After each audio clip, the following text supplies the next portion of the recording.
दोस्तों एक बहुत ही मुश्किल फ़ेज़ होता है, मुश्किल सिचुएशन ये होता है कि जब हम किसी को बहुत ही दिलो-जान से प्यार करते हैं, लेकिन वो हमें प्रायोरिटी देते ही नहीं हैं, वो हमें प्रायोरिटी के लिस्ट में रखते ही नहीं हैं। और अगर आपके साथ ऐसा कोई सिचुएशन चल रहा है, तो आप बिल्कुल सही वीडियो में आए हो। ये वीडियो अगर आप पूरा वॉच कर लिए ना, जो भी मैं बता रही हूँ ध्यान से सुन के इसका अप्लाई कर पाओगे, तो आज के बाद से कभी भी आपकी लाइफ में ये वाला प्रॉब्लम नहीं होगा। हमेशा पार्टनर आपको अपने फर्स्ट प्रायोरिटी में रखेंगे। बहुत ही ज़्यादा चमत्कार हो जाएगा आपके लाइफ में अगर आप इसको सही से समझ लिए और अप्लाई कर पाए तो चलिए जल्दी से जान लेते हैं कि ऐसा कौन सा राज है जिसकी वजह से पार्टनर आपको कभी भी प्रायोरिटी लिस्ट में नहीं लेता है। और ऐसा आप क्या कर सकते हो जिससे कि पार्टनर आपको हमेशा अपने प्रायोरिटी लिस्ट में ही रखे सबसे ऊपर में।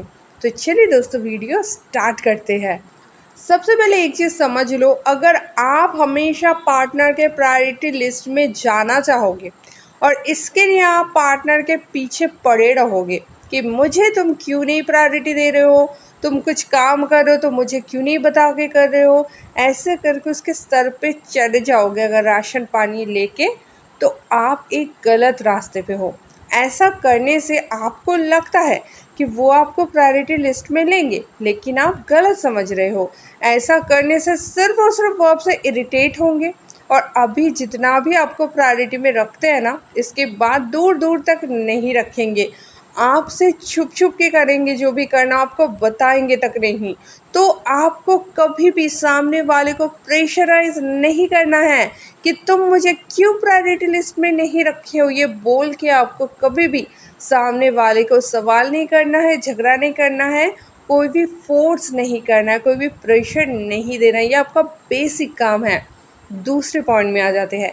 अगर आप चाहते हो सामने वाला आपको अपने प्रायोरिटी में रखे, तो आपको हमेशा ही काम का बंदा होना पड़ेगा। काम का बंदा इन द सेंस, आपसे पार्टनर का कुछ तो हेल्प होना ही चाहिए। अगर पार्टनर को आपसे कुछ नहीं मिलेगा, तो पार्टनर आपको क्यों प्रायोरिटी लिस्ट में रखेंगे। अगर पार्टनर को आपसे कुछ नहीं मिलेगा, तो पार्टनर को ऐसा फील होगा कि मेरा टाइम वेस्ट हो रहा है। और अगर पार्टनर को आपसे कोई फ़ायदा दिखेगा, तो पार्टनर को ऐसा लगेगा कि मेरा टाइम इन्वेस्ट हो रहा है। तो इतना ज़्यादा डिफरेंस हो जाता है। अगर आप बिल्कुल ही एक नकारा और निकम्मा इंसान होते हो, तो इसीलिए दोस्तों अपने आप को तराशो, अपने आप को अपग्रेडेड बनाओ, अपने आप को अपडेट करते रहो, ताकि आपका वर्थ बढ़े, लोग आपको वैल्यूएबल समझे, पार्टनर आपको वैल्यूएबल समझे, आपको कोई भी वैल्यूलेस ना समझे। और जब आप अपने अंदर वैल्यू क्रिएट कर पाओगे, सामने वाला आपको वैल्यूएबल समझेंगे, काम के बंदे समझेंगे, तब ऑटोमेटिकली आप उनके प्रायोरिटी लिस्ट में आ ही जाओगे। अब दोस्तों तीसरे पॉइंट में आ जाते हैं। हर एक इंसान अपने से ज़्यादा शक्तिशाली, अपने से ज़्यादा पावरफुल लोगों को ही प्रायोरिटी लिस्ट में रखते हैं। तो आप अगर पार्टनर के सामने लूज़र दिखाओगे खुद को, तो आप अपने पार्टनर के प्रायोरिटी लिस्ट में ही नहीं आओगे, दूर दूर तक आपका नाम नहीं रहेगा। लेकिन अगर आप पार्टनर के सामने अपना पावर दिखाते हो, पार्टनर को ये फील करवाते हो कि तुमसे ज़्यादा पावरफुल मैं हूँ या फिर तुमसे ज़्यादा शक्तिशाली मैं हूँ, ये आपको बताना नहीं है, ये आपको अपने कर्मों के ज़रिए जताना है। और फिर तो आपका 90% कम हो ही गया। अपने से शक्तिशाली लोगों को लोग ऑटोमेटिकली प्रायोरिटी लिस्ट में ही रखते हैं। अगर आप अपने आप को पार्टनर से ज़्यादा शक्तिशाली कर पाओगे किसी भी एंगल से, तो आप अपने आप ही पार्टनर के प्रायोरिटी लिस्ट में सबसे ऊपर चमकोगे। अब दोस्तों नेक्स्ट पॉइंट में आ जाते हैं। नेक्स्ट जो पॉइंट है यह है दोस्तों, हर एक इंसान को ये पसंद होता है कि कोई उसका तारीफ़ करे, ठीक है।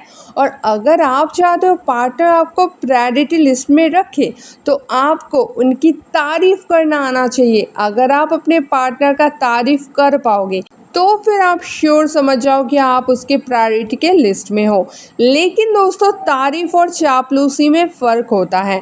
आपको ये फ़र्क समझ के ही करना पड़ेगा। हमेशा पार्टनर की जेन्युइन तारीफ करें, ना कि चापलूसी। अगर आप जेन्युइन तारीफ करोगे तो हमेशा आप पार्टनर के प्रायोरिटी लिस्ट में रहोगे। अब क्या होता है ना, कुछ दिन रिलेशनशिप पुराना होने के बाद हर टाइम लोग अपने पार्टनर में कमियां ही ढूंढ के निकालते हैं और उनको कमियां ही बताते रहते हैं, क्योंकि वो चाहते हैं कि पार्टनर को कमियां बताने से पार्टनर अपनी कमियां सुधार लेंगे। लेकिन दोस्तों, आप बहुत ही गलत डायरेक्शन पर जा रहे हो। अगर आप किसी को उनकी कमी बताते हो तो वो उनको सुधारेंगे तो कभी नहीं, उल्टा वो आपसे दूरी बनाने लगेंगे। इसलिए कभी भी आपको किसी की कमी नहीं दिखाना है, नहीं बताना है। उल्टा आपको पार्टनर के अंदर जो गुड क्वालिटीज़ है, जो तारीफ़ काबिल है सच में, उन सारी क्वालिटीज़ की तारीफ़ करना चाहिए। फिर देखो पार्टनर कैसे आपको पसंद करते हैं, आपको प्यार करते हैं, आपको एकदम फर्स्ट प्रायोरिटी में रखते हैं। अब दोस्तों, लास्ट पॉइंट है, बहुत ज़्यादा इम्पॉर्टेंट पॉइंट है। यह है दोस्तों, हर एक इंसान की आत्मा की नीड होती है कि कोई उसको स्पेशल समझे, क्योंकि वो खुद को स्पेशल ही समझते हैं और वो चाहते हैं कि सामने वाला भी मुझे स्पेशल समझे। ठीक है, आपको सिर्फ इस नीड को पूरा कर देना है। आपको उसको ये फील करवाना है कि आप वाकई में बहुत ज़्यादा स्पेशल हो और आपको समझने वाला सिर्फ और सिर्फ मैं ही हूँ, क्योंकि मैं भी स्पेशल हूँ। मुझे हीरो का परख करना आता है। ये चीज़ अगर आप उसको समझा दिए ना, तो बस आपका 100% काम ख़त्म। ये सारी चीज़ें अगर आप सही से कर पाओगे ना, तो आप देख के हैरान हो जाओगे कि अभी आप तो पार्टनर के प्रायोरिटी लिस्ट में हो ही नहीं, आप उससे शायद लड़ते भी हो। ठीक है, लेकिन कुछ दिन बाद आप ही उसके प्रायोरिटी लिस्ट के सबसे अव्वल नंबर पर होंगे। और ये चीज़ ज़रूर पॉसिबल है अगर आप ये सारी चीज़ों को अपने लाइफ में उतारोगे तो अपने सारे फ्रेंड्स में शेयर कर दो ताकि उनका भी फ़ायदा हो जाए। और चैनल को अभी सब्सक्राइब ज़रूर कर लेना ताकि मेरी आने वाली ऐसी कोई भी साइकोलॉजिकल लव टिप्स के वीडियोस आपसे मिस ना हो जाए। तो दोस्तों, मिलता है नेक्स्ट वीडियो में, तब तक के लिए बाय।